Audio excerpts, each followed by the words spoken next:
This concludes our series relating to astrotheology. And we hope that a few points have been made with sufficient clarity to suggest that the subject offers a key to the interpretation of ancient lore, and at the same time reminds us that the principles and values involved in the teaching are as valid today as they were thousands of years ago. Regardless of the times in which we live, the journey of the human soul remains the most important consideration in the life of the individual, and should be one of the great dynamics of the life of the collective. Until the human being senses again his citizenship in space, until he realizes that his destiny is not fulfilled in the small cycle of immediate experiences with which he is familiar, we cannot hope to develop a long-range perspective capable of impelling us or inspiring us to a course of constructive conduct. The individual today has lost his kinship with a group of values which ancient man fully appreciated and accepted. He saw himself as part of a vast living organism. He sensed that all of space was populated. We are going to carry along in this series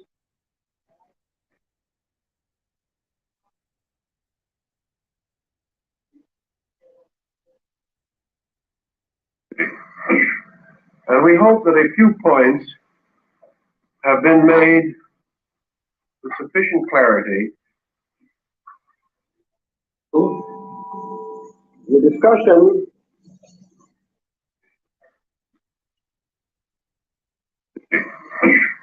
and we hope that a few points have been made with sufficient clarity to suggest that the subject offers a key to the interpretation of ancient lore, and at the same time reminds us that the principles and values involved in the teaching are as valid today as they were thousands of years ago. Regardless of the times in which we live, the journey of the human soul remains the most important consideration in the life of the individual, and should be one of the great dynamics of the life of the collective. Until the human being senses again his citizenship in space, until he realizes that his destiny is not fulfilled in the small cycle of immediate experiences with which he is familiar, we cannot hope to develop a long-range perspective capable of impelling us or inspiring us to a course of constructive conduct. The individual today has lost his kinship with a group of values which ancient man fully appreciated and accepted. He saw himself as part of a vast living organism. He sensed that all of space was populated with rational creatures, beings whose lives and thoughts might be infinitely beyond the comprehension of man. Yet these beings existed, and their thoughts and lives were valid experiences in nature. Old-time scholarship sought to adjust man to the universe, whereas the modern thinker seeks to adjust the universe to man. This is not reasonable nor essentially possible, because man is not the axis of the vast plan which moves around us. Man is part of that plan, but the plan has its own destiny. Man is involved in that destiny, but he cannot control it, nor is he the principal factor in the purpose of existence itself. Thus, by proper modesty, by a gentle humility, by a recognition of the importance and dignity of the human estate, without exaggeration or distortion, we achieve something that is important. In religion and philosophy, particularly in recent centuries, man has become too important. He has become important in a self-centered way. He has become too egotistically significant.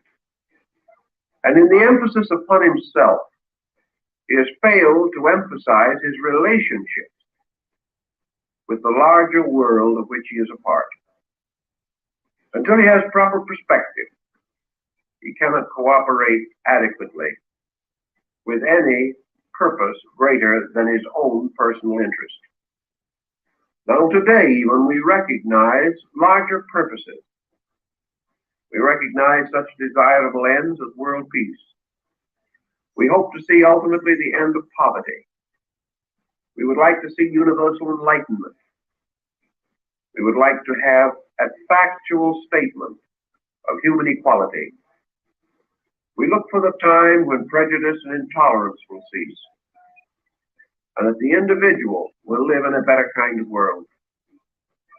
He cannot attain these ends, however, unless he becomes conscious of the machinery of progress, and unless he becomes willing to adjust his own personal desires with those larger motions by means of which collective goods of one kind or another can be recognized, realized, attained. The ancient man, therefore, looking around and seeing the universe, saw it as a vast house. He saw it as a house in which there were many rooms, many departments. He also recognized life unfolding in this great structure as being composed of innumerable parts, no part actually more important than another. Some parts more advanced in their present growth, some more humble, some lives rudimentary, others apparently approaching the completion of their spans of growth. But these various differences were quantitative rather than qualitative. An ancient man recognized a common life which he had to respect, which he sought to understand, and which he did not wish to violate. We say, for example, that ancient man, when he hunted for food, he killed animals, but he killed them to live himself. He killed them to feed the hungry. Ancient man never killed for sport. He never killed for the joy of destroying. Ancient man also never built merely in order that he might create with his hands. He built with a dedicated purpose. The things that he did, he sought to make important through the help of his gods, through the dedication to his religion, to his faith. His every art and science was dedicated. His own life was dedicated. We may wonder then how it happens that so dedicated a people did not attain the end which they desired. That is, that they were not able through dedication alone to achieve the securities that we still seek. One of the reasons perhaps why they were unable to succeed totally was that, like all of us, they were in processes of growth. Even today, there is no such a thing as total achievement. An achievement is as of now. But the individual who attains the fullness of today will be deficient in the things of tomorrow. Progress goes on. The individual cannot, from the imperfect level of his own realizations, achieve to ultimates. He must grow and build and restore and repair. He must go on struggling towards the greater goal, which can only come through the greater unfoldment of himself. So our forebears long ago, on the plains of Babylonia or Syria, or in some ancient mountain fastness of northern Asia, looking out upon the universe, experienced first of all kinship. The universe was not strange, it was near, it was not terrible, it was tremendous, but not fear-inspiring. It was vast, but this very vastness challenged man to grow rather than to surround him with fear. And so enlightened peoples began to reach out in friendliness to the stars. They did not populate the firmament with evil beings, but with great good powers. And they sensed these good powers as forever protective and paternal. They sensed these powers as contributing continuously to the well-being of every creature that existed. And by the time Egyptian civilization had arisen, we see this universe in which we live strangely charted, mysteriously organized into planes, and levels, and spheres, and departments. There were worlds within worlds, wheels within wheels, as in the story of Ezekiel's vision. Man saw the universe as a vast structure of evolving life and saw himself moving through this structure. One of the most difficult problems he had to face in his ancient seeking was the fulfillment of his yearning to share with life, to share with the total experience of existence. This perhaps was the beginning of mysticism.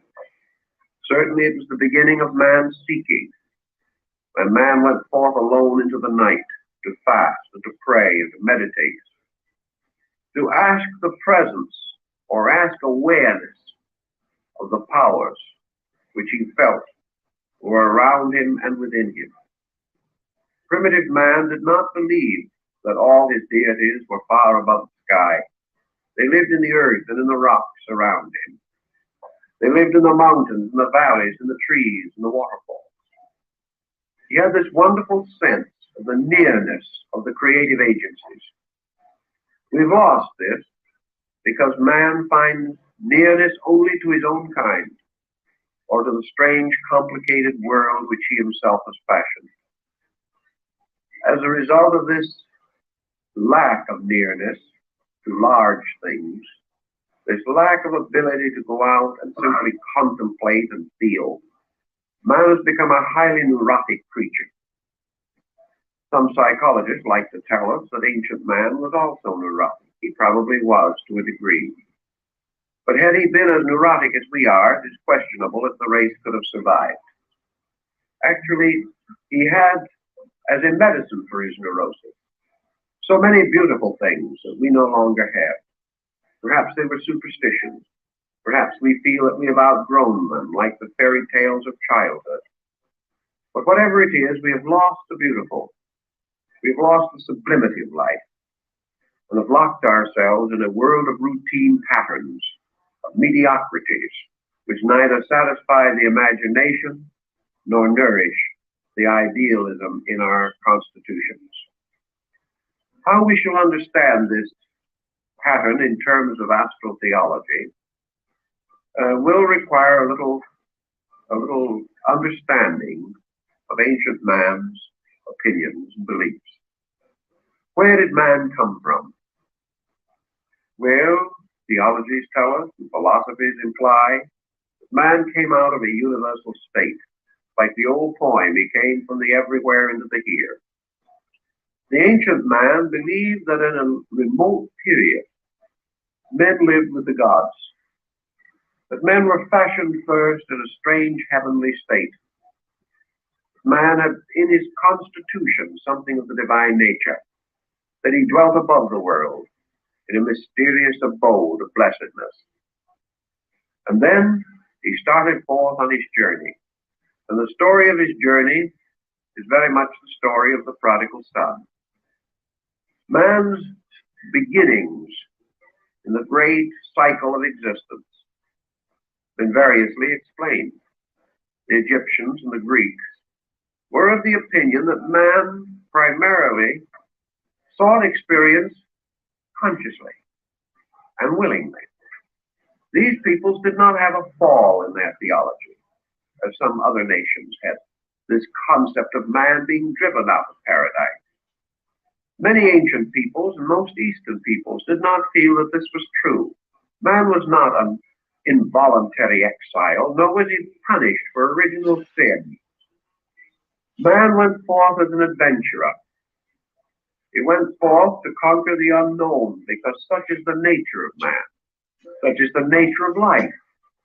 The American Indian will tell you that just as the young man, reaching maturity, feels his own individuality, wants to go forth on the adventure of life, to create a new home, to bring a new world into being, so primordial man, primitive man, in the presence of the gods, is said to have looked forth into the great expanse and mystery of creation, and decided to go adventuring. He wanted to know what was beyond and below and around him. He wanted the victory that comes from effort, from victory over limitation. Here again we have the story of the prodigal son, because there was one son who stayed home, and the son or sons who remained at home, took care of their father's house, were good and obedient children. And yet one went forth as a prodigal, and wasted his substance in riotous living. He went down into Egypt, and he passed through great catastrophe and great sorrow. And finally he returned to his father's house, in this case as a penitent, as a repentant one. And the father was so happy with the return of his son that he caused the fatted calf to be slain to form a banquet. And when the other sons said, "Why should the one who has sinned be given all this attention, and we who have been good have had no attention?" the father, in rapturous emotion, exclaimed, "But this son was lost, and he is found again. He has been taken from us, and he has returned to us, and greater is the rejoicing because he has come back."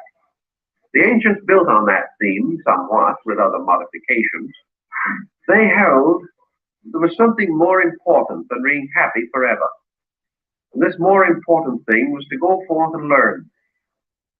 And behind man's great cycle of progress and growth was not the arbitrary bolt of lightning or the flaming sword, but man's instinctive and native desire to go forth and learn. We are all learners. We are all seekers. Life is a questing after value. Life is a release into manifestation of potential strength and power. Life is man gradually gaining victory over ignorance and death and darkness. Life is a kind of game, a sublime divine game. And in this spirit, ancient man faced it. He faced it as he faced the day, fully recognizing its hazards and its dangers, but also realizing that every hazard was a potential victory. Every danger was an opportunity to be greater than circumstance.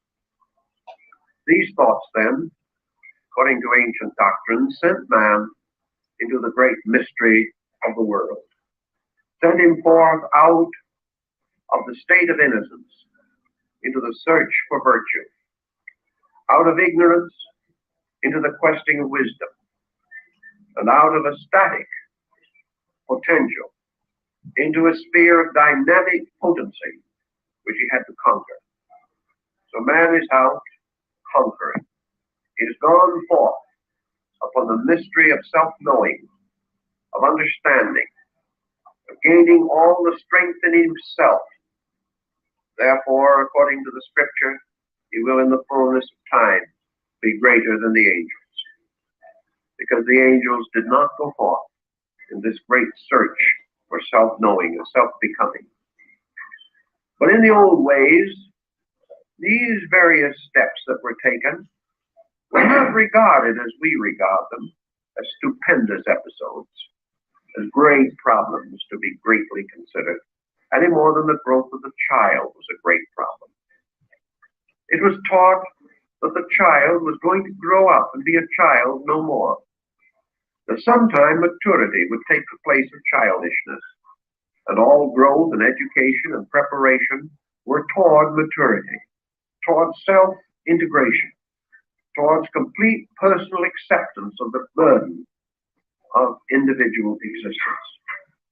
These things were behind the Greek legends and the Hindu and Chinese legends. And so man stepped out of the mystery of the heavens into the strange circles of the spheres. He began to experiment with the problem of life existence in itself. And the first thing he had to do before he could function in any sphere or any world, he had to fashion for himself some kind of a body in that world. He could not move from one state of matter to another, or from one state of energy to another, unless he had an instrument within himself by which he could be attuned and adjusted with the new state into which he was passing. The old philosophies tell us that when man moved downward out of his original state, he did not cast off his divinity. He simply enclosed it in a lesser condition. He put on new vestments, but the same spiritual being was within them. As man lost his contact with the heaven world, it was not because the God in him died, or that the God in him departed, but rather that it was vestured with a heavier raiment. And this raiment was derived, as the Hermetic axioms tell us, by descending through the various parts of the world. Thus, in the Pymander of Hermes, we see the soul coming down through the orbits of the 7 planets, or the 5 planets and the luminaries. And as the soul entered into the state of each of these planetary cycles, the god or the keeper of the planet bestowed something upon the soul. And Saturn bestowed upon the soul prudence and gravity, but it also supplied a kind of veil or vestment which locked the consciousness, the pure spiritual light, within a garment of prudence, within a structure of abstract mind. And this structure was embryonic, it was unborn, it was untried and untested. It wrapped the individual in a potential. And as man descended into this great ring of Saturn, according to the ancients, he received the potential of abstract mind, the power to become prudent. He did not become prudent, he merely gained the power to be. And as he descended beyond this into the sphere of Jupiter, another vestment was added over as a garment upon an undergarment. A man gained the potential power of being reasonable, the power to rationalize, the power to think things through, to philosophize, to idealize facts, and to gain the actual attribute of judgment. Then he went still further down and he received another vestment over the ones that he had already gained. And this third vestment was bestowed by the spirit of Mars, and this was the vestment of courage. The individual gained the power to become brave, to have patience, perseverance, to stand under the struggle and stress of things, to bear pain, to bear reverse with fortitude, to have the courage to dare, added to the wisdom to be silent, which he had previously received. Then he went still further, and another luminous vestment was imposed upon him, and he was surrounded with a halo of light. And in this next, or in the great solar arc, he gained for himself the power of vitality, the power of energy, courage, and to be sustained and supported by energy. Without energy, man's courage remains locked hopelessly within himself. Energy becomes necessary to courage, but he gained this mysterious thing that is said in the Bible. The breath of life was breathed into him, and he became a living thing, a living being. And his life came from the sun, and his life made him a dynamic creature, rather than merely the patient bearer of ancient mysteries. And from the sun he passed on downward still further, and he received from the guardian of the gate of Venus. He gained the mysterious power of beauty. He gained the ability to love, the ability to sacrifice with great tenderness of affection, the strange and wonderful ability to forget self in the service of the beloved. And this vestment of love was placed upon him, not as a mature instinct, but merely as a garment. And then he went still further downward into the mystery of things, and he came to the orbit of Mercury. And here was given to him skill and cunning, and the ability to use his hands, and to fashion and to fabricate things. And he was also given quickness, and according to the Greeks, wit was bestowed, so that he might bear the rest with patience. Without a certain wit, without a certain humor in his own consciousness, without a lightness from somewhere, all these problems and burdens might be too heavy for him. And then he came down into the orbit of the moon, and here imagination was bestowed. And imagination was the power that was sometime to break all the bounds and boundaries that held him, and to give him freedom and release into a larger life. And thus well covered with 7 raiments, one within another, until he was burdened and loaded and heavy with garments, and was now obscured so that he could no longer function easily, or even be aware of his ancient birthright of freedom and airiness and liberty. He was then, according to the Greeks, caused to fall downward into darkness, into the mystery of the sphere of generation, which is the earth. And here then he was born with the 7 vestments within himself, hidden from all sight, contained within and behind this thing which we call the body. And having entered into the sphere of generation, he became mindful of the gifts that had been given to him. He felt them moving through himself. He did not understand them, but each of these vestments was a power of his soul, a power of consciousness within him, an attribute, an aspect, an adornment, given to the soul by the stars, in order that the soul might find its way back home again. And so in birth, man, heavy with the gifts of the gods, which had become a darkness upon him, a burden rather than a release, was carried by the very weight of these divine gifts into the sleep of spiritual death, which we call physical awaking. And then begins the great problem of growth. Each child, growing from infancy to maturity, passes gradually through unfoldments, and these unfoldments are the releasings of the potentials of the soul. One by one, the locked attributes, the vestments given by the gods and planets, begin to become active through the manifestation of the individual. And little by little, he comes into possession of the 7 powers of the planets in his daily life. He does not know exactly what these powers are, and most of all, he does not realize that in a strange way, these powers are all restrictions upon himself.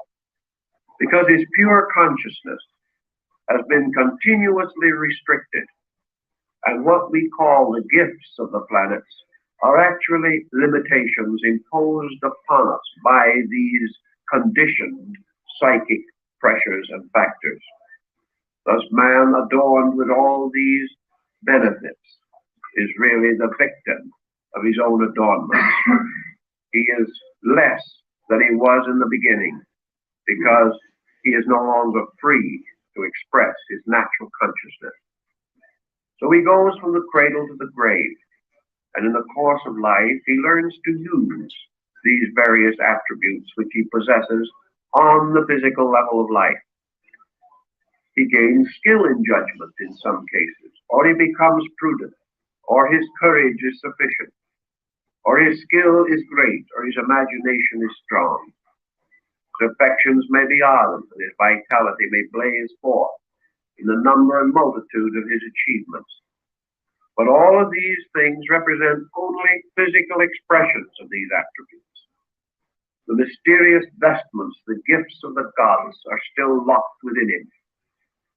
Now the ancients said that just as surely as man in the course of life unfolds certain potentials and uses them for the development of his orientation here, just as surely as he can only attain here by bringing into manifestation things locked within himself, so man gradually becomes crystallized by what we call old age.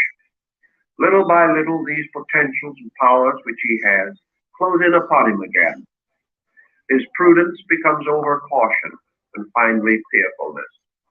His judgment becomes locked by crystallization into intolerance, into opinion, or perhaps is not well enough developed to give him the power to judge righteous judgment. His courage leads him to disaster. He becomes not brave but audacious, and in such allows his ambitions to pervert his principles. His energy he wastes as the prodigal son did in riotous living. We waste our energies and then sometime wish we had them. Love leads him to innumerable tangles, disconcerting circumstances. He feels that his love is wasted, that it is betrayed, or he does not develop it strongly enough to have a constructive and creative impulse there. The love of beauty and truth are ignored. The individual falls merely into the lower victimizings of the sensory perceptions.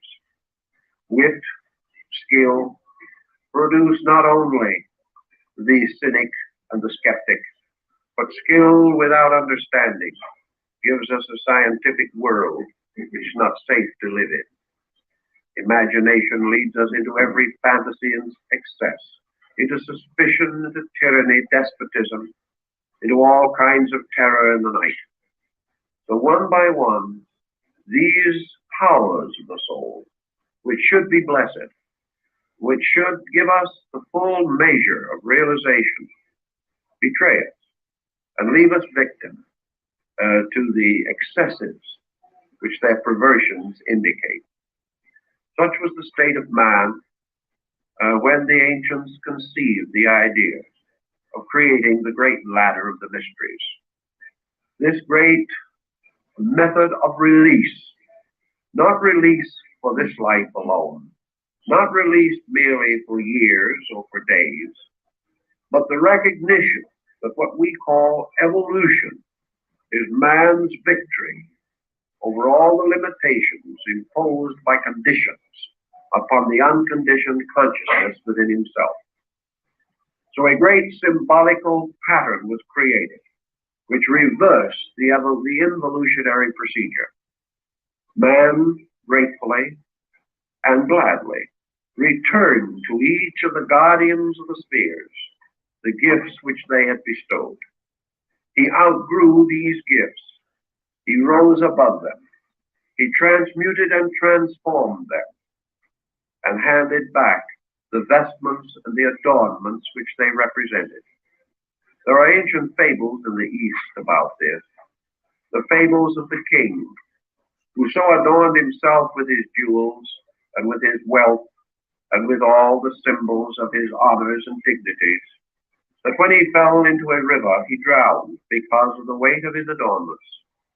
And this is what happens to man. Because of the weight of his adornments, he falls into generation and drowns in matter, becoming what we call a materialist or an unenlightened person. But the rescuing of this was by the long process of outgrowing conditioned existence. And to achieve this end, the soul had to consciously ascend through the 7 orbits of the stars, ascending as a star, the goddess, ascended from the dark threshold of the moon god up through the 7 gates to the upper world from which she had come. The journey back upward, like the mysterious story of Dante being led by Beatrice from the Purgatorio into the Paradiso, is always man's eternal psychic entity leading him back by his dreams, his aspirations, and his affections to the great spheres from which he fell, or from which he descended not by a moral fall, but by a determination or decision to seek adventure, to seek things, and in gaining things, to lose self. This is also the burden of Buddhism, that man gaining all other things has as a result lost pure consciousness, without which his journey to light cannot be perfected. In astral theology, then, the soul first sought to escape from generation, sought to escape from the mystery of death, or perhaps to escape by death from the mystery of this world, to come back to a state in which there was no longer any worldliness in him, to draw him back again into material existence. To escape from the world, he must therefore escape from worldliness. And what were the great pressures of worldliness, which had to either be overcome or man would be drawn back? In fact, he could never escape. Death was only an exchange from the visible to the invisible side of nature. Man never actually transcended the great material sphere of things, either in life or in death. He merely disappeared and appeared again by the ancient concept of rebirth. He was never away from worldliness until worldliness ceased within himself. Religion held this to be true, and most of your mystical theologies were derived from the ancient astrotheological symbolism of the soul beginning its journey upward by its effort to overcome the world. This is another meaning, of course, of the dragon slave, the individual overcoming monsters, the knight-errant going forth and rescuing the fair maiden by killing the wicked ogre, or the giant, or the monster, which had this maiden captured in his castle. The maiden, of course, is the psychic self, which must be rescued by the determination of the individual to overcome the giant of mortality or of materiality. And there is no way in which we can conquer the world. Perhaps there is a perverse psychology behind all this great belief that man could escape the world by conquering it. Perhaps the reason why we have had Genghis Khans and Hitlers and Alexanders and Caesars, Mussolinis and Stalins, is because the human soul has misread an archetypal symbolism. Man has sensed that he had to overcome the world, but because perhaps his own enlightenment was not great enough, he thought he could free himself from it by becoming master over it. He thought he could finally reach that condition in which he was free because he was a law unto himself. When he reached that security, when he bound the whole world in slavery to his purpose, then no one could contradict him, no one could deny him, no one could refuse him, no one could thwart him. Then he thought, I am free. But he never found that to be true. He found with Wolfe, at the time of the Battle of Quebec, he found that the path of glory leads but to the grave. He discovered finally that he could not escape the world by conquering it, that he could never reach a condition of security so complete that he was free from the world. Therefore, he turned, as the mystic turned, to another method. Instead of attempting to conquer the world, he attempted to conquer worldliness in himself, realizing that he was bound here by these very ambitions which he sought to satisfy or to gratify. Consequently, by becoming desireless, by no longer responding to the allurements of the world, by no longer admitting the power of the world, he could perhaps escape from its tremendous, insidious effect upon himself. Ancient man then really believed that he had to be born again out of this world, if possible, born without death. That instead of dying out of a material state, he must die out of the materiality in himself. This was the second birth. This was the twice-born one who had achieved conscious liberation during life. It was a birth into a new state in which the Greeks said the hero dwelt. The hero being the person who had overcome the world as an experience of consciousness, was therefore free from it, because it could no longer be stimulated in himself. He would no longer hate. He would no longer desire. He would no longer sacrifice his principles for his possessions. He gained a certain detachment.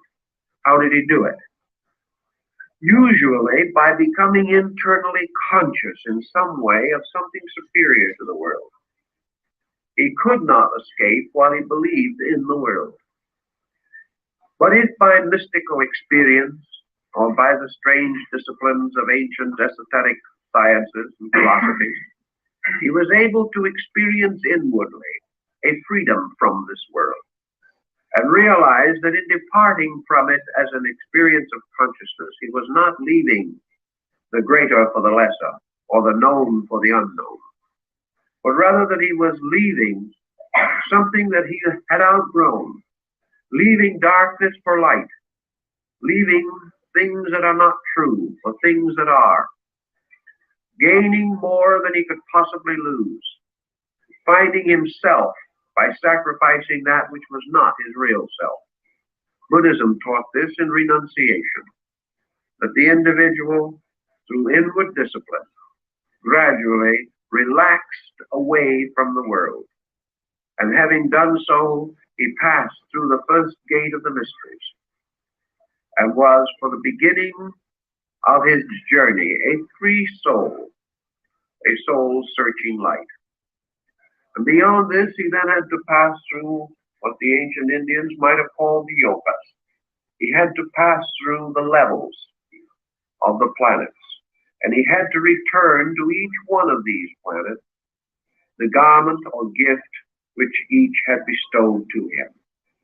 And the only way he could return any of these garments was to outgrow them. He could not cast them off. He had to achieve a victory over them. He had to make himself greater than they were. He had to exhaust their usefulness and their ability to hurt him. He could only, therefore, go on, but he had achieved complete mastery over the mystery that was represented for the planetary gift. So when he came to the orbit of the moon on his return journey, he had to transform the potential of imagination into the full release from it, the full expression of it. He had used imagination, first unwisely, then wisely. And finally, he had reached a point where imagination was no longer important, where the individual exchanged his imaginings for the facts which he had discovered for the growth of his own consciousness. Man does not have to imagine the wonders of the world if he understands the world. The world is in fact more wonderful than any dream that he could have. And through true and complete understanding, the distortions, the imageries, and the fantasies of things were no longer vital to him, no longer necessary to give him inspiration or impulse. Let us say, for example, that a person is inspired to do a good deed. He may be inspired by hope, or by faith, or by charity. He may imagine all the wonderful outcome that will follow this good deed, and therefore he is strengthened to do it. But when he is wiser, he will do that good deed without any of these overtones at all, simply because a certain action is lawful, right, proper, necessary, and the only thing conceivable. When he reaches this point, he can return the cloak of imagination to the lunar guardian who keeps it. He no longer needs it. He is not deficient in anything that imagination stands for, but he has released consciousness from imagination and into fact. And the fact is more beautiful, more wonderful, and more true than anything that he could imagine. Then he goes onward to the problem of skill, and to this little humor problem that we described. He must return to Mercury, the gifts which this orbit has given to him. And so we find that he returns to this level, that level of his mentality, which has to do with proficiencies of all kinds. He returns the powers which Mercury has, among them the arts and sciences, because these arts and sciences were all schoolrooms in which he studied, and having mastered the lesson, he no longer needs them. Having transcended sensory perceptions, he is no longer dependent upon them. He moves inward into the archetypal soul powers, by means of which he can direct his higher destiny. So he returns to Mercury these problems. And he also returns this element of humor. For this humor is no longer necessary to the individual who values things correctly, because the moment he values them correctly, they are sufficiently satisfying and sufficiently optimistic so that the truth is more joyous than any interpretation or any jest that we can create about it. And he returns in due course and time the emotion of love and beauty to the keeper of the orbit of Venus, because he has now discovered a transformation of emotion within himself. He is no longer the subject to profane affection. He has rather transformed all personal emotion into compassion, or the great spiritual attribute of love. He has gained a soul power, and it is no longer necessary for him to use the instruments of trial and error which he previously knew. He then ascends to the sphere of the sun, and here he returns his energy, because he no longer needs to do as Satan does, to rush up and down the world. He no longer needs activity as we know it, because the greater activity is a psychical quality within himself, beyond dimension. Vitality is no longer necessary. In its place is a simple directive. He is no longer burdened with body building or the need of energy and vitamins to maintain himself. All these things are necessary because of his own ignorance, and as he becomes wiser, he outgrows them. He then returns also his courage to the orbit of Mars, because courage is only necessary in the presence of the unknown. When the individual recognizes the immutability of good, he needs no courage, for he knows there can be no evil thing happen to him. And he returns to the sphere of Jupiter, the judgment which it bestowed. And last of all, he returns to Saturn, its prudence. And then, as the wonderful golden verse of Pythagoras says, the soul freed from all these bonds and all these burdens and all these raiments rises in its own pure nakedness to return again to the world of light from which it came.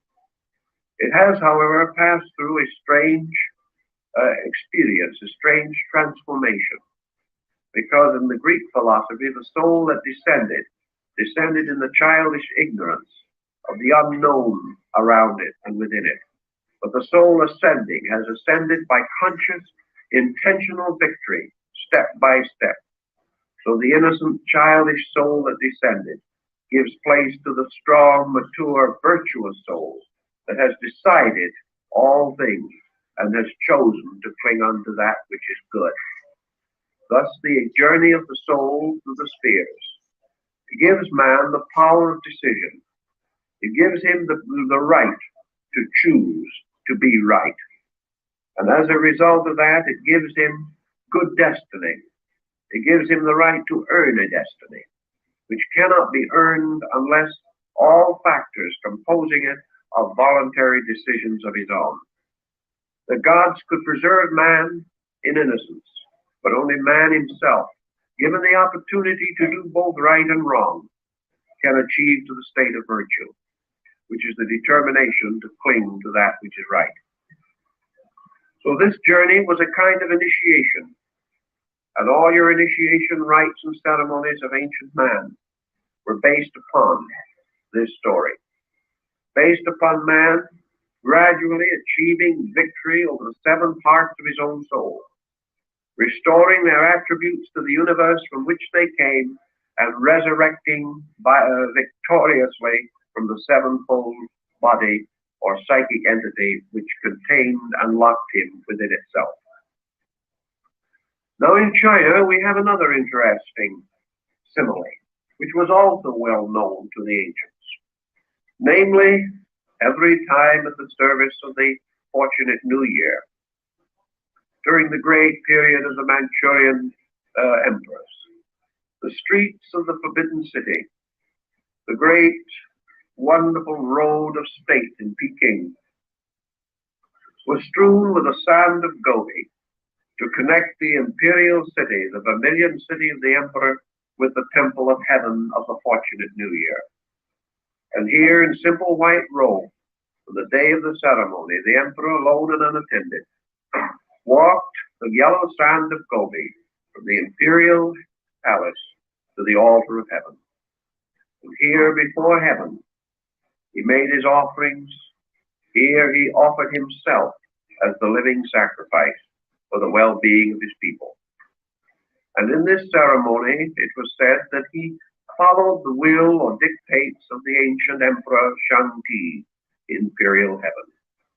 For this emperor, who was more or less the golden emperor of the sun, walked the wonderful gold sand, the strewn band of the zodiac, and the great annual journey to the feast of the fortunate New Year was part of the astronomical mystery in ancient China. We've already mentioned the perilous journey of the sun through the signs of the zodiac. Among the Greeks and Persians particularly, this perilous journey was again revived in connection with the human soul. The soul or psychic self was therefore regarded as performing 12 labors. A man in his journey through the great spiritual year of his destiny, the year composed of the length of time that took him to move from ignorance to wisdom, from mortality to immortality, accomplished this by means of 12 labors. And these were the labors of Hercules, and they were also the mysterious voyages of Sinbad the sailor, and they are contained very beautifully concealed, but quite clearly stated in the Odyssey of Homer. These legends and fables were all derived from the mystery rituals. In the Egyptian rites, there were 12 deities, 12 ancient gods who sat in judgment. These 12 gods passed upon the virtues and vices of the human soul. They were the testers, the triers, the guardians, and only those who could pass successfully the examinations given by the 12 gods of the old road were permitted to pass on into the blessedness. Now these 12 gods or guardians of the old road, of course, relate to the solar mystery.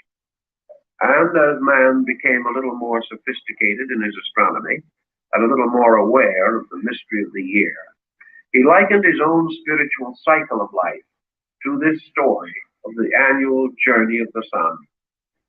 So man started out with a firm conviction that this mystery revealed to him the things he had to do. For the old question is asked again and again, what must a man do that he shall be saved? And this problem of being saved to the ancient meant that he must be worthy. Salvation comes from the same word as salary. That is, we are paid a salary. A salary to the Romans, as the word salary implies, was a payment in salt, because the Roman soldier was paid in salt, a very valuable and important and useful commodity. And the payment that he received in salt was called his salary. Now, salvation comes from the same thing. It means well salted. And it also means that those who are saved are the salt of the earth. Because salt is also the most ancient thing for the preserving of food. When they didn't know what to do with it, they put it in brine. And by putting it in brine, they could keep it indefinitely. So salvation meant to be kept in salt. Now, we have hardly that idea of it anymore, but it has its useful point. Because if the salt shall lose its savor, wherewith shall it be salted? And in the scriptures we hear a great deal of that. Now, in the ancient days of royalties, particularly in England, they had a very large salt cellar. It was a symbolic one that looked more like the trophy that you win when you do a particularly good round of golf or something of that nature. A trophy cup. The salt, the great salt, might be 2 feet high, and it was placed on the baronial table. That is, it was placed on the table of the nobleman, dividing those who sat above the salt and those that sat below the salt. And great people sat above the salt, and common humble people sat below the salt. And the interesting point was that the sign of poverty was that you did not have enough salt. The salt was a luxury at one time that belonged very definitely to the great and the privileged. And those that were above the salt were supposedly the salt of the earth, although from what we can learn of English history, it wasn't always quite literally true. But here we come to this point. What must a man do to be saved? Salvation had to do with preservation. And preservation had to do with man performing certain dangerous tasks and surviving wonderfully these hazards and these tests. And in order to achieve these ends, he had to show his courage. And in your Greek legends of Hercules, you see that for various reasons, usually to satisfy some deity, the hero had to perform some peculiarly hazardous and dangerous undertaking, presumably beyond mortal accomplishment. Well, this problem is quite obvious. The attainment of even a reasonably enlightened standard of living is almost beyond human accomplishment. It is little short of a magnificent example of heroics of some kind. We do not see the swords flashing or the helms with their brilliant plumage. We do not hear the crash of battle, but every achievement that we make is a struggle against pressures, struggle against the many-headed hydra. For as we lop off one bad habit, 7 more grow from the blood. Everything we try to do confronts us with mythological situations, just as remarkable and dramatic as those in our ancient fairy lore. For all folklore deals with archetypal symbols, symbols of man's struggle for security. So in the ancient Greek and Persian rites, in the temples, the band of the zodiac was stretched across the sky. Sometimes it was made into the mosaic floor. Very often it was traced upon the robes of priests and upon the garments worn by neophytes. Apuleius wore the star-spangled cloak. when he went in to the mysteries. These stories had to do with the journey, the perilous journey of the soul through the 12 tasks that had to be performed before a man can be saved. And these 12 were represented by the zoans, or the animals of the zodiac.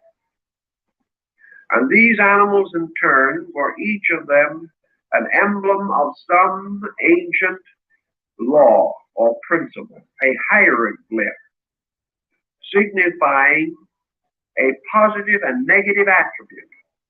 Each one of these creatures was either a constructive or a destructive force. Each one had its privation and its success, and it also had its moderation. The work of the hero was to pass the test without in his own turn violating a principle. If he violated one law in order to keep another, he became hopelessly involved in a labyrinth. The great trick was not to win primarily. The great achievement was to win without having done anything that would cause a loss.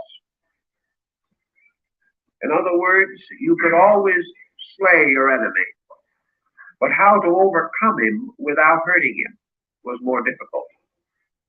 You could always be angry at evil and oppose it, but how to oppose it without being evil yourself, that was more difficult. How to end sequences of causations without setting new ones in motion doing it. How to so conduct oneself that the correction of one evil did not engender 10 more. How to solve the mystery of the Medusa's head, as Perseus had to do it. The hero also had to pass through these amazing episodes, facing death at every turn, and yet he could not die. He had to win. Thus the labors of the sun deity, as represented through the great agricultural myth of the year, became the 12 labors of the human soul, searching for light, seeking for perfection. Thus, the ancient Eleusinian mysteries were divided into 12 rituals, or 12 degrees, each one of which was concerned with some attribute of this great path of the zodiac. The soul starting out then had this pattern of the stars as its guide.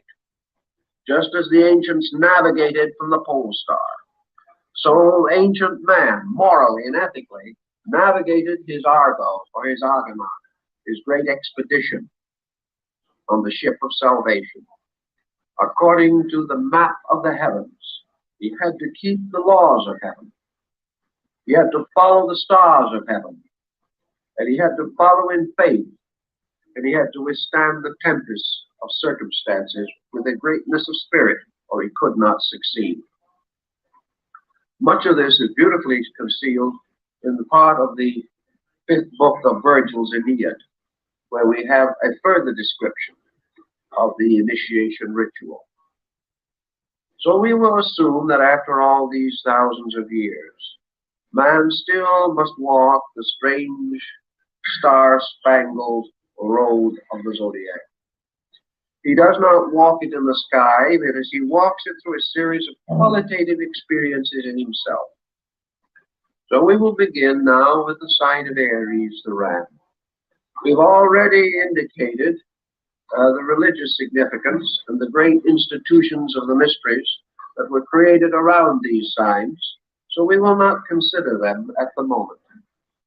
Now, when we do think religiously of the ram, however, we think of the Lamb of God, we think of the scapegoat of Israel, we think of the offering of the ram of Ammon.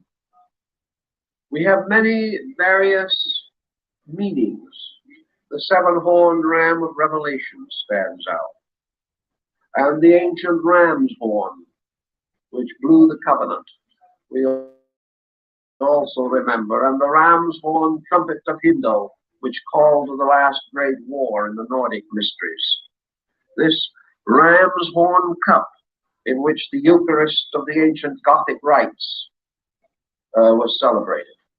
All these tell us interesting things and remind us of the universality of symbolism. Actually, the great key, it seems to me, of Aries, from the standpoint of the moral virtues of man, is courage. Courage, which belonged to the planet Mars in the previous cycle, belongs also to Aries, which is the essential dignity of Mars. It is where Mars is peculiarly enthroned. So courage is the beginning of the journey. Without courage, nothing can be achieved. Ulysses has to start forth in courage. Hercules had to have courage. The seeker after truth must have courage. Now, what is the root of courage in man? What gives man courage? Hope, imagination, dreams, convictions, or perhaps even more than these things, the great path of his people, the way of the good and the brave who have gone before. Courage is steeped in tradition. Courage comes from the authority of sacred writings. Courage comes from the inspired words of divine teachers. But man must have courage, the courage to do, to dare, to go on. So out of courage he must build and fashion his first instrument. And yet with courage he has other problems, because Aries also signifies combativeness. And here combativeness must be eliminated, because combativeness will lead to war, will lead to stress, will lead to ultimate perpetuation of the sowing of the dragon's teeth. So man must have courage without aggression. He must have strength without ambition. He must have dedication without despotism. He must have the ability to rise above obstacles without the inevitable tendency to enslave or destroy the rights of others. So the delicate test of courage rests with him. How to be strong yet kind. How to be brave yet simple. How to be great yet humble. All these mysteries play out in the conduct of human life, in which we must gradually identify this mysterious symbol of the competitive and combating animal with the Lamb of God, the symbol of purity and of truth. Thus, the animal of fire, the animal of war, the ram, also becomes the symbol of the Prince of Peace. And this is our victory, which has to be achieved within our own consciousness and experience. We must have the courage without the combativeness. We must have the dedication without the ruthlessness to carry it over the bodies of the dead. And so man must achieve without destroying. He must attain without injury. He must solve the mystery without bringing disaster upon any other living thing. Thus becomes the test, the mysterious problem which he has to solve.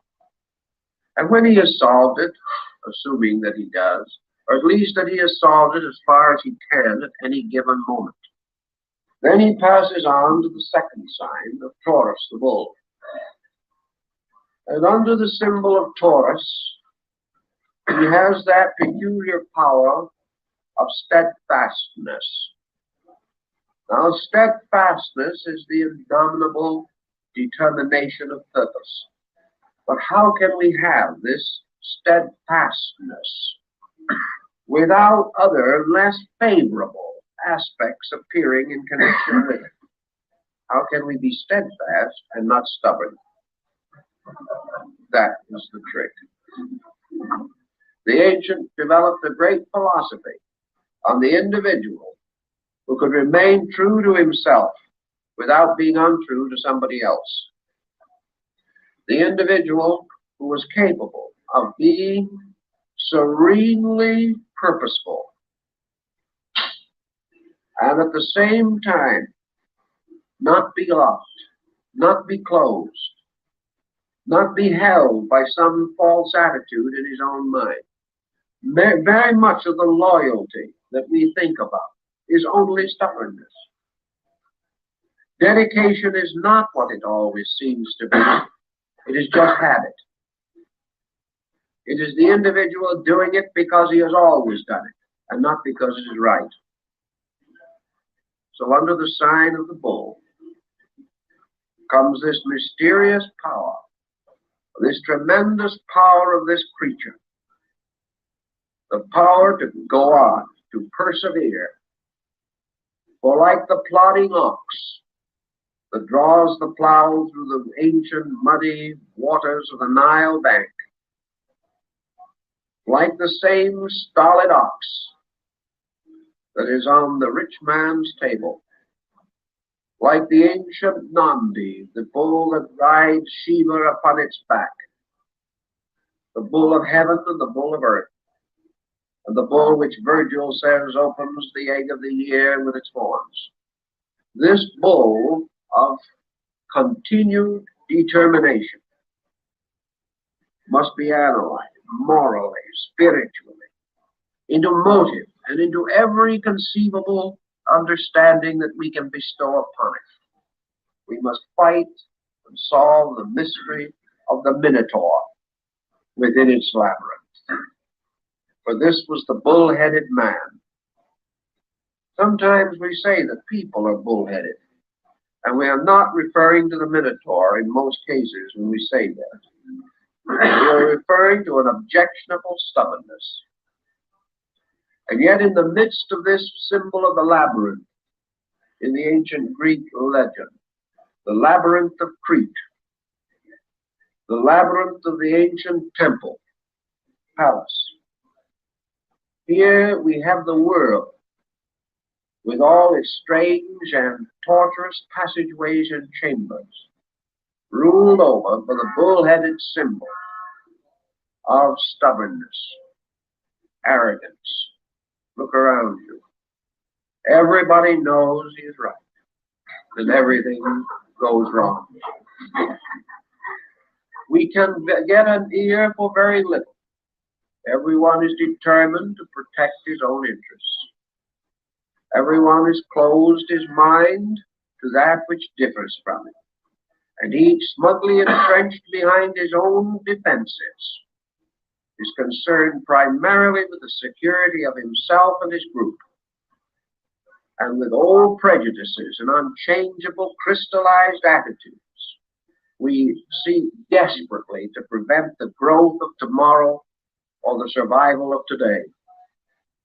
This is the Minotaur ruling the world. It is reaction. It is the old stubborn pride. It is the individual who must fight with his own fear of change, with his own determination to be loyal to his opinions rather than to truth. And the hero must fight that fight.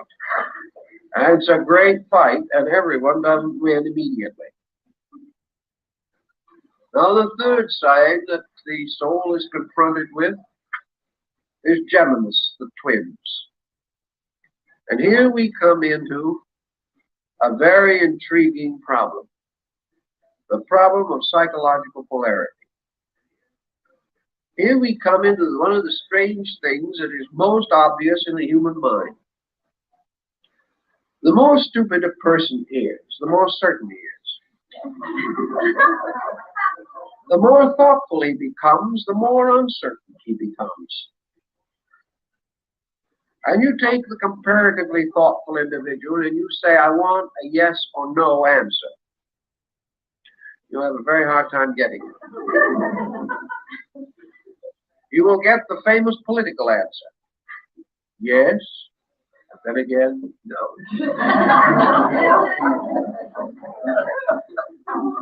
The individual will say it would seem this way, but perhaps it is the other way.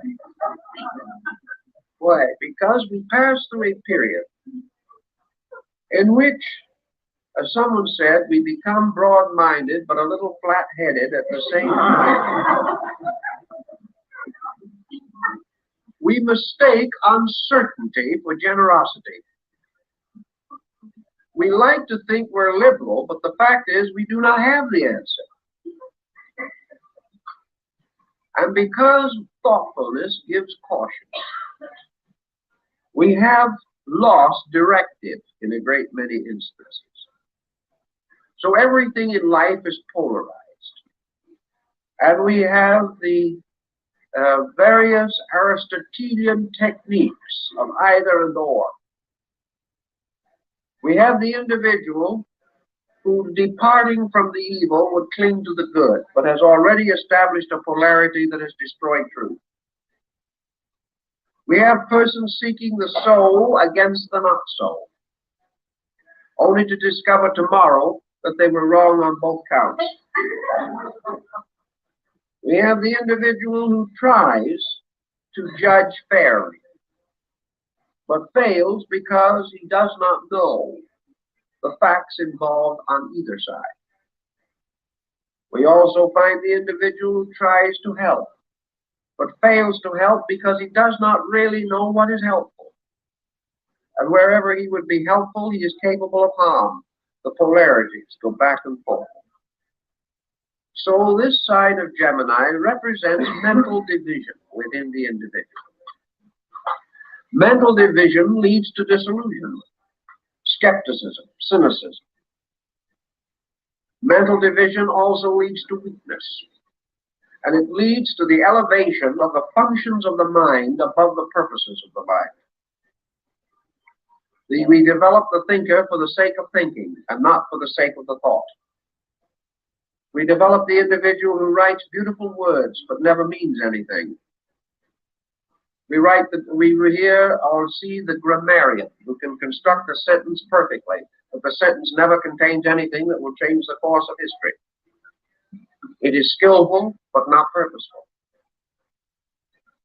So this division, by separating and destroying the penetrating power of intensity, leaves the individual upon the twin horns of the Gemini dilemma.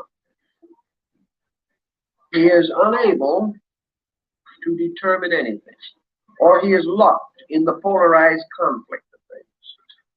One of the good examples of that is the American Civil War, where we had the War of the Brothers.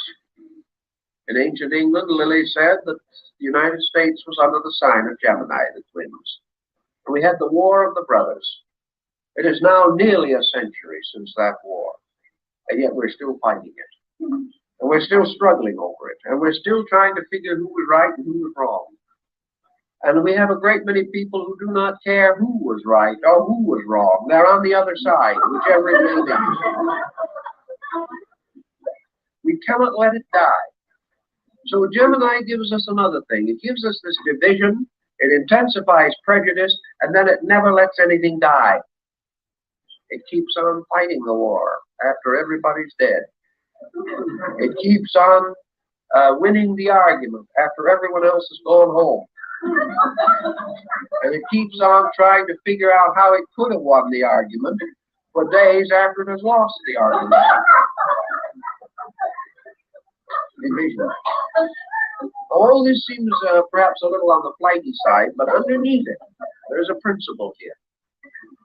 This principle of duality, which caused Pythagoras to spit upon the ground whenever the number 2 was mentioned, simply because it represented division. Wherever there is division, there is loss. That which the gods would destroy, they first divide. And wherever there is division, then there is need for reconciliation. And this process of reconciliation is itself a strangely subtle form of hypocrisy. Nothing seems to work out, because actually we are dealing with things substantially indivisible. Their unity must be acknowledged, not achieved by human defense. It is there to begin with, and we cannot defend it, we must discover it. There is a very peculiar problem, which we have to go on to very carefully. Then we pass to the next type, where we gain the mysterious heritage of the moon. And the moon gives us the strange inheritance of moods. The moon gives us light and darkness. It gives us this strange inconstancy within ourselves. It caused Paul to cry out in his agony, "When I would do good, evil is ever nigh unto me." It causes the individual this strange weakness in his own nature, making him a servant of tides, making him moved upon surfaces which he cannot control, like a ship in a storm.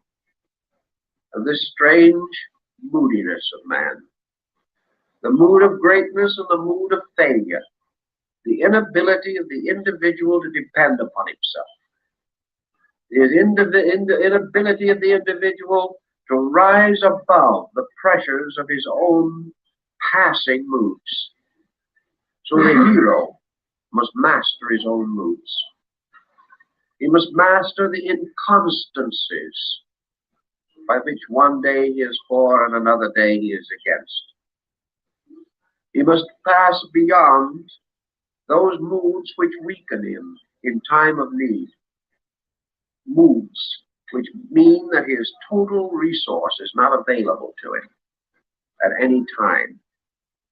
So the moon tells us that everything ebbs and flows, that everything seems to have beginning and end, and that everything is upon the sea of life, subject to generation and degeneration, life and death, birth and decay, these things moving in strange cycles, and in man these cycles infinitely repeating themselves, so that with every phase of the moon, man hopes or fears by pressures which he cannot understand.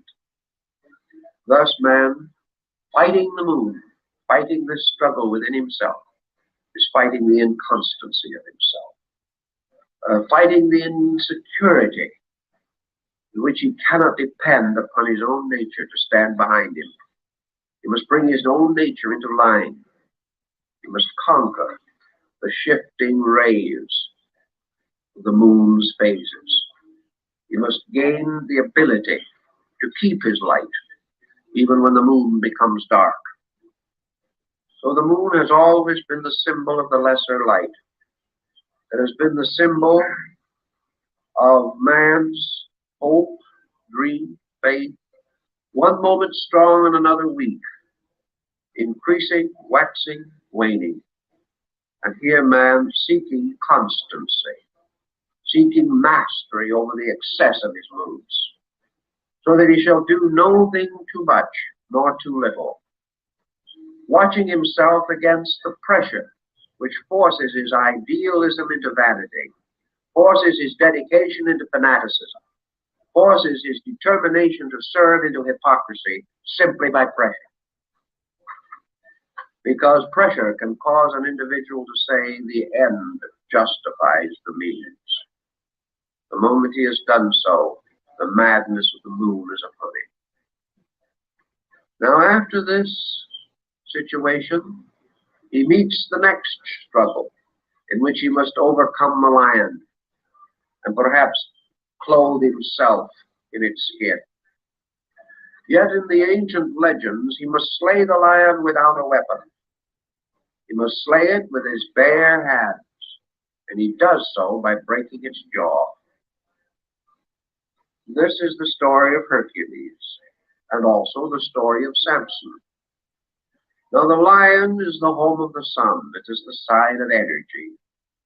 And to overcome or conquer the lion and clothe oneself in its skin is to overcome pride, overcome power, overcome force in its every aspect.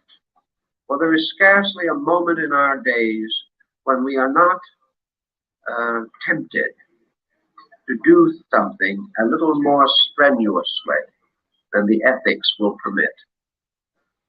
We have the feeling that with a little more force, we can accomplish our end.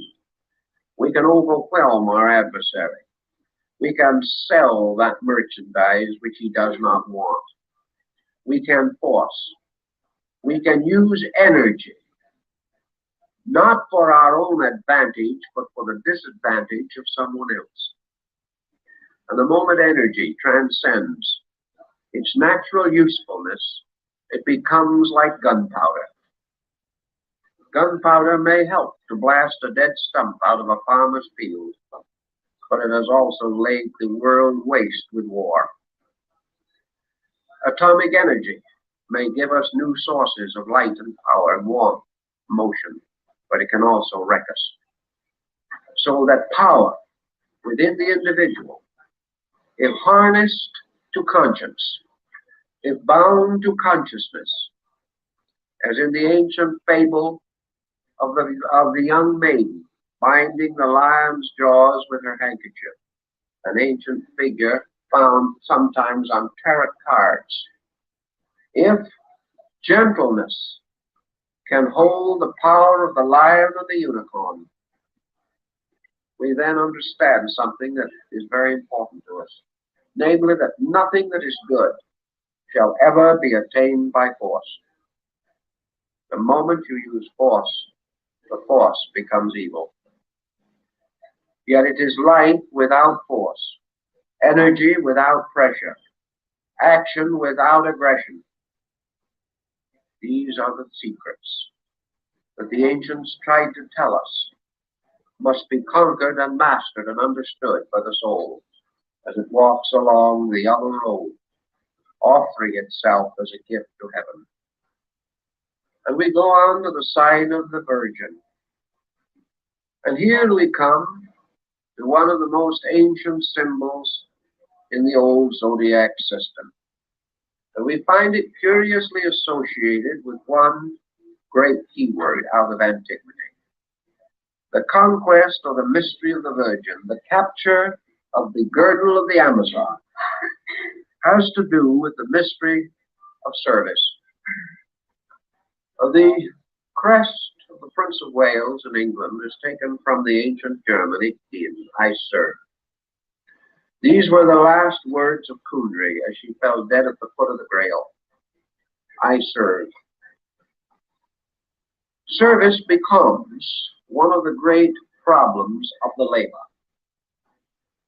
And to achieve service, one must understand the mystery of the world Virgin. For service is actually bringing forth into life.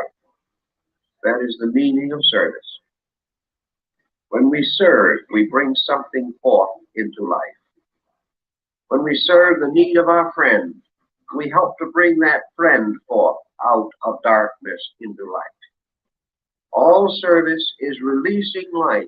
In the ancient agricultural content or context, the Virgin carries the sheaf of grain, because if man serves the earth, it brings forth the harvest. Service, therefore, is making ready the way. It is perhaps sounded in the words of John the Baptizer, prepare ye the way of the Lord. For service is to prepare the way of life. Service is to prepare the way for those who do live. Service for the young is preparing them for life, preparing them to bring forth. Service of the strong, if we help a man in trouble, it is in order that we can assist him to bring forth out of himself those resources which are his true solution and which we cannot convey to him. Therefore, service requires great discretion. Service requires a wisdom almost beyond this world. But the symbol of service, or the Virgin, is the great question: what must we do in order to do good? And to answer that question requires practically all the wisdom of the ages. For usually our help is of a sentimental nature. We are kind, we are sympathetic, we do something. And because we do not know what we are doing or why we are doing it, we then sometimes come to a keen disappointment, for the person neither appreciates nor understands, and our good intention is imposed upon or exploited. It is because our good intention was not wise with the wisdom of the servant. We do not know how to serve. So to struggle with the problem of how to help another, and at the same time not hurt him, for that is the rule, we must never hurt, reminds us again that the only way that we can serve another person truly, perhaps, is to help him to do those things which are nearest to his own soul. Try to find out what his need is and then help him do what he wants to do, rather than what we want him to do. Otherwise, our service goes immediately into dogma and into despotism. But the problem of service, of sharing without hurting, of giving without impoverishing, those are the secrets, the mystery of the maiden with the sheaf of grain. And the next time we stop in the great zodiacal circle, we stand in the presence of the balance of Libra, the pair of scales tipped strangely and held by a strong angel with a blazing sword. And here man seeks the problem of equilibrium. For justice is always balance. Justice arises from fairness. Fairness arises not from a man's ability to see the two sides of a situation, because there are usually more than two sides. Justice consists in recognizing the law as it applies to all sides. Thus, Pythagoras pointed out that virtue is not upon one end of the pan, one pan of the balance, and vice upon the other, and we do not weigh the living and the dead. Vice is at both ends, and balance or truth is in the center. And it is only the scale that balances that is true, and the only true part of the scale is the balance in the center. The man searching always for survival, for truth, seeks equilibrium within his own consciousness, realizing that the moment he polarizes or unbalances, he will be unlawful. So to bring all extremes to moderation gives him justice, for justice is moderation. Justice is in no thing excess or privation. Justice is in all things truth, victorious over all error. Thus there may be 50 errors about a matter, but only one truth. And justice is to discover that truth. Man, surrounded by many factors in living, must seek always the balance, must seek always the truth that underlies all these different contending, dissenting parts. He can never know them all. He can never understand them all. He can never recognize them all. Therefore, he remains true only to the balance, keeping the equilibrium, and in all matters clinging to the law, for the law is his hope and his salvation. So by Libra he is taught that in all matters he must first of all be true to principle. And if he is true to principle, all other things will balance out. And he passes from there to the ancient sign of the scorpion, sometimes represented as a serpent and again as an eagle, the only sign which has three distinct glyphs of its own. Now they said in ancient times that the scorpion was the symbol of death. But in the old mysteries, the sign of the scorpion and the sign of Scorpio, the ninth house of Mars, the nocturnal entrance to the underworld, was always guarded by the god Hippocrates, not Hippocrates, the god of silence. And he was always represented standing or seated at the front of the temple in this position, with one finger on his lips. He was the god of silence. So the sign of Scorpio in the old mystery rituals taught us the secret of silence, the most valuable noise that there is. Silence is a strange, deep darkness. But silence, while it may seem to be the mother of mysteries, is exactly and actually the firstborn of truth. For in silence and silence alone, all mysteries are solved. All soundings end in silence, and from silence came all sound. And man, in his search for reality, must not only have courage, have skill, and have understanding, but he must also have the power to be silent. For if to speak is silver, as the German proverb used to say, to be silent is golden. And this golden silence is not merely not speaking. It is a silence of quietude within consciousness. It is this actual problem of being still that we may know the mystery of the divine presence. So the sign of Scorpio has always been peculiarly associated with the mystery rituals. All rituals had to do with death. All symbolical transformations were represented by the mortuary ritual. The initiate passing into the underworld in the ritual went through the mystery of death, presumably, symbolically. For he descended, as the rite says, into the great silence. He descended into the aloneness, into the abyss of darkness. And here he must not be afraid. So silence is the gateway to internal life. And for every person who can speak wisely, there is a greater wisdom for those who can simply listen.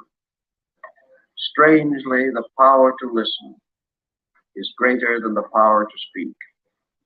And who listens learns.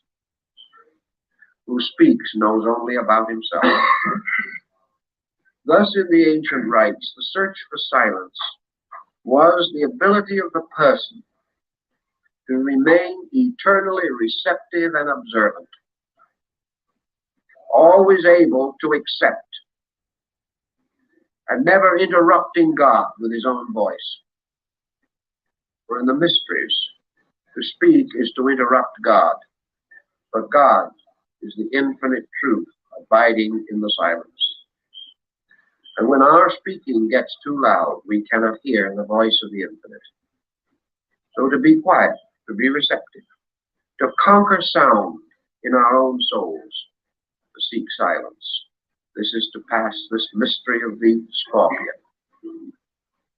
It becomes transformed into the serpent of wisdom and into the eagle phoenix of inspiration.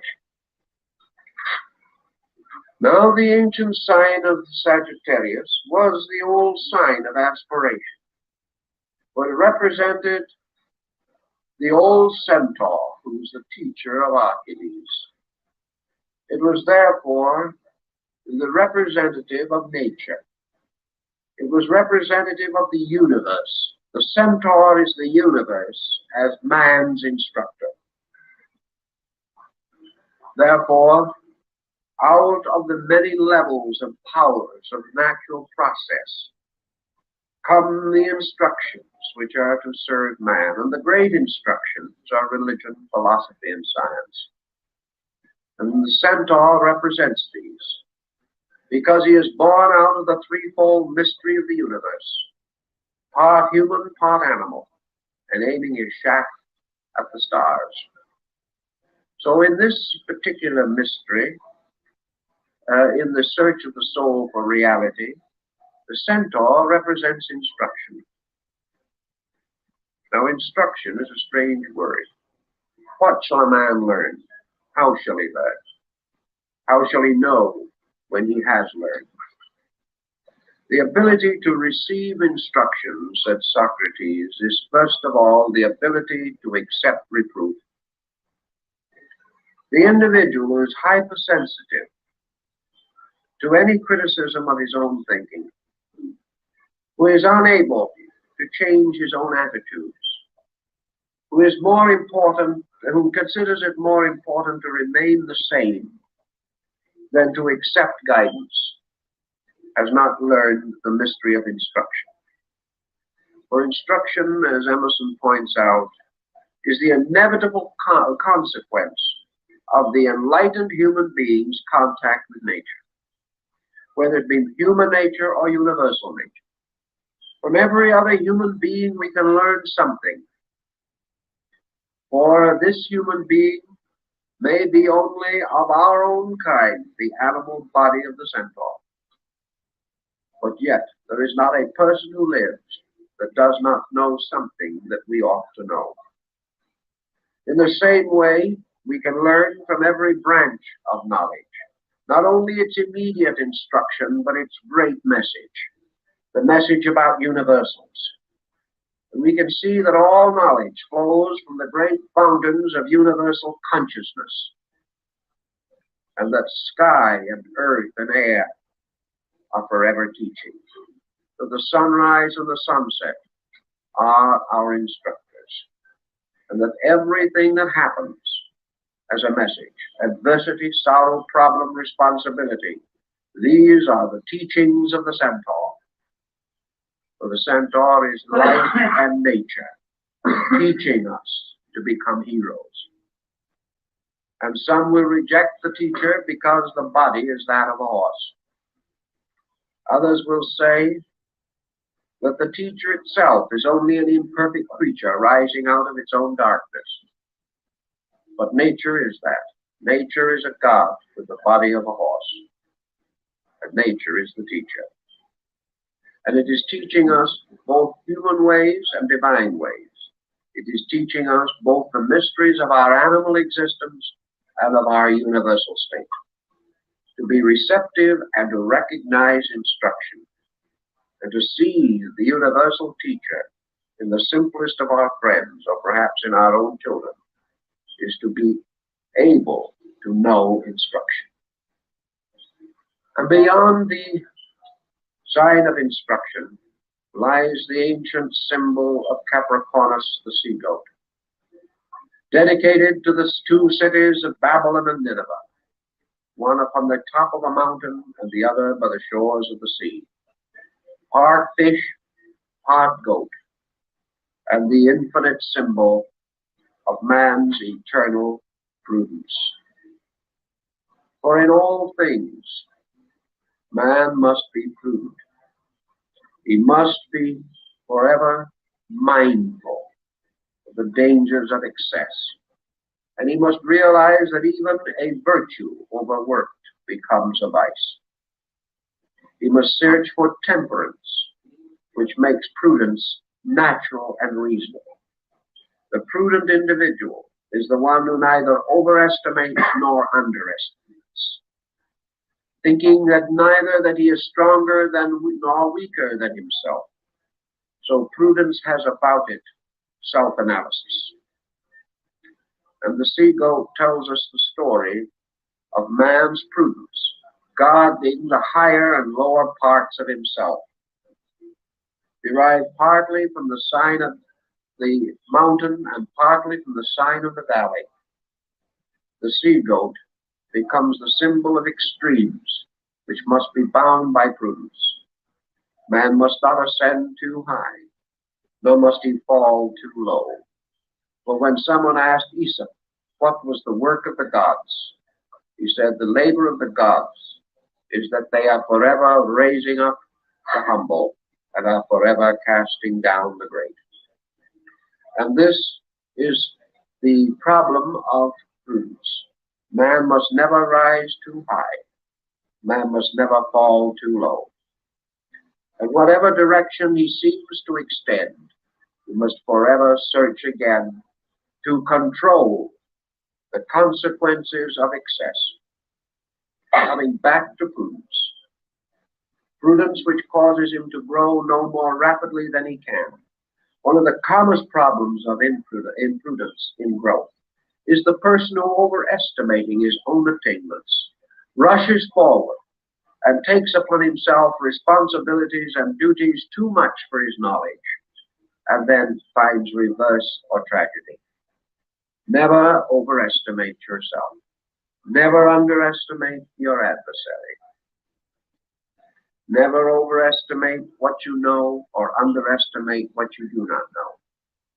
But remaining fair and honorable and prudent in all things, use what you know and improve yourself in what you do not know. And you will find a great security, a great integrity, which will enable you to live with yourself without doubt. For if you are reasonable and prudent, you have faith in the judgment of yourself. You know that you are careful, that you are thoughtful, that you are rational in your procedures.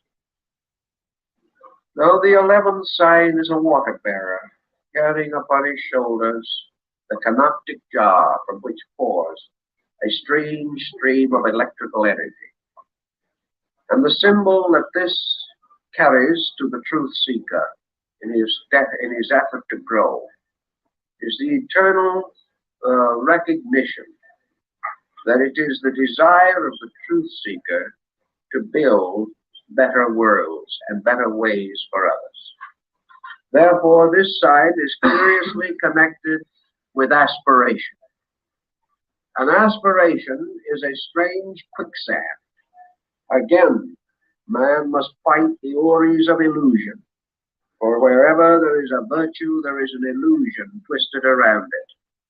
And as Eliphas Levi, the great French transcendentalist, said, in the beautiful pastures of the astral light, every blossom has a poisoned serpent twisted around the stem. And when you pick the flower, you are bitten by the serpent. Now, aspiration is like that. We all desire to build a better world. We desire to create this golden age we look for. We seek utopias, but we know why they have failed. We seek to bestow upon others vision which they cannot receive. We demand from others understanding which they cannot give. We find a world unsatisfactory, so we declare war against it and do nothing. We reject society because we do not endorse it. And if it fails to live up to our standard of what it should be, we curse it in our hearts. Forever, behind the thin veneer of altruism, we fall into criticism, condemnation, and strangely subtle destructiveness. And nearly all of our so-called aspiring souls have been antisocial, because they have never really understood the world they were trying to help. They have never recognized that we are all working with children. We are working with good children and not bad adults. We are working with those who cannot know more than they do. And we must build our dreams of a better world upon realities, upon things as they are, recognizing that progress is a series of slow and gentle steps, and that if we take one step wisely, we lift the world further than when we race ahead and then beckon it to follow. It cannot follow. So aspiration must be geared to abilities, our own and the abilities of others. If we aspire too greatly, we cannot live up to it ourselves, and our conscience hurts us. When we claim virtues that we cannot apply, we injure ourselves.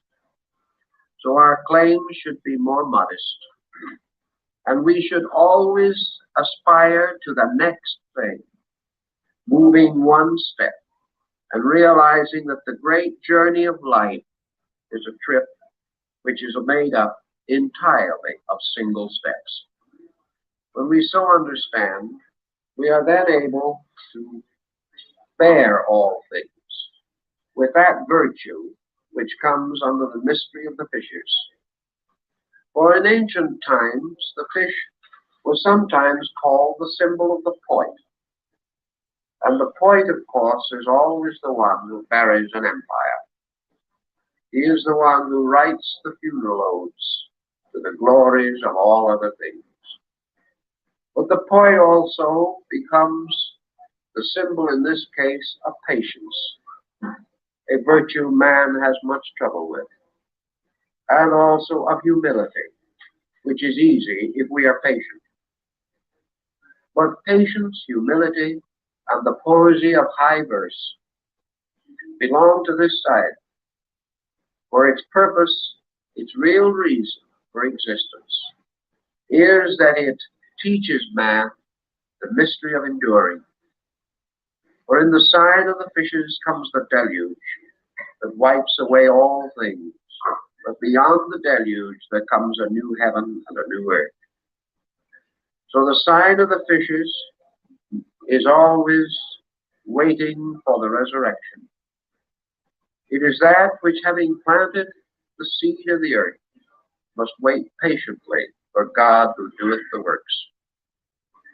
So in this sign man learns that there are things which he can do and there are things which he cannot do, and that it is right and proper for man to labor, but the works must be crowned with the life of the universe. Man without the universe can do nothing. Man cannot hasten the gods, nor can he retard them. He can prepare their ways, but he must await their works. So patience means that man can no longer be disillusioned, no longer defeated. No longer can he die of a broken heart because things are not imminently successful. Patience gives perspective. It gives great time. It is the hope of the long vision. It is the only answer to the great things that must be done.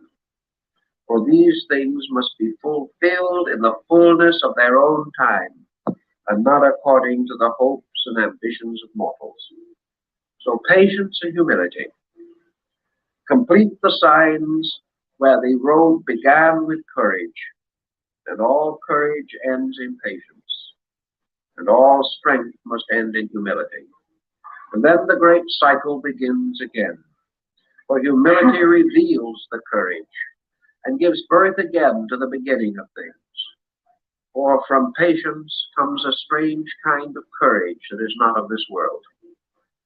So the ancients said man walking the golden road had to learn these mysteries, and we have to learn them today just the same. And out of learning them, we keep the great pattern of the road that leads upward around the stars and into space. And this road is going to continue to lead. And men may conquer space. They may go out and travel to other planets and other stars, but they can never get beyond the mysterious, invisible road for which the stars stand. For all conquest must fail. All discovery must come to naught, unless conquest is the conquest of self, and discovery is the discovery of that which is locked within the innermost and the furthermost of existence. Thus, the astronomy and the philosophy and the religion of these peoples formed one pattern. And I think there is sufficient utility in that pattern to make it worth our remembering. And also, there is something quaintly delightful in these mythological burdens and the intricate chess games of emotions and attitudes to which they bear witness. Our ancient friends were very astute in their understanding of human psychology. We can profit by the fable if we can apply it to ourselves. And by so doing, we will understand man's journey around the great mystery of the golden road that leads back home. And I think that that more or less summarizes the concept of the ancient astrotheological philosophy. And we thank you very much.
Oh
boy.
Oh boy.